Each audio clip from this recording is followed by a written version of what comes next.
News 28 मराठीमध्ये आपले स्वागत आहे। आजच्या मोठ्या बातम्यांबद्दल बोलूया। नागपूर धापेवाडा येथे मतदार यादीच्या सखोल पुनरीक्षण SIR अंतर्गत विशेष शिबिर। धापेवाडा तालुका कळमेश्वर भारत निवडणूक आयोगाच्या निर्देशानुसार मतदार यादीचे सखोल पुनरीक्षण कार्यक्रम अंतर्गत नागपूर जिल्ह्यातील कळमेश्वर तालुक्यातील धापेवाडा येथे विशेष शिबिराचे आयोजन करण्यात आले। या शिबिरात मतदारांचे संकलन तसेच मतदारांच्या माहितीचे डिजिटायझेशन करण्याची प्रक्रिया राबविण्यात आली। मतदारांना आवश्यक कागदपत्रे सादर करणे, मतदार यादीतील माहितीची पडताळणी व दुरुस्ती तसेच नव्या मतदारांची नोंदणी याबाबत मार्गदर्शन करण्यात आले। हे विशेष शिबिर सलग 2 दिवस आयोजित करण्यात आले होते। या कालावधीत परिसरातील नागरिकांनी मोठ्या संख्येने उपस्थित राहून प्रक्रियेत सहभाग नोंदविला। मतदार यादी अधिक अचूक, अद्ययावत आणि त्रुटीमुक्त करण्याच्या उद्देशाने हा उपक्रम राबविण्यात आला।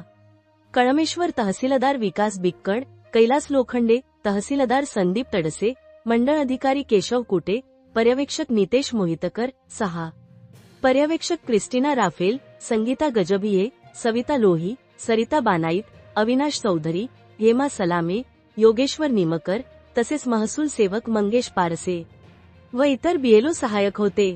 प्रतिनिधी इशिका धार्मिक, नागपूर ग्रामीणची रिपोर्ट।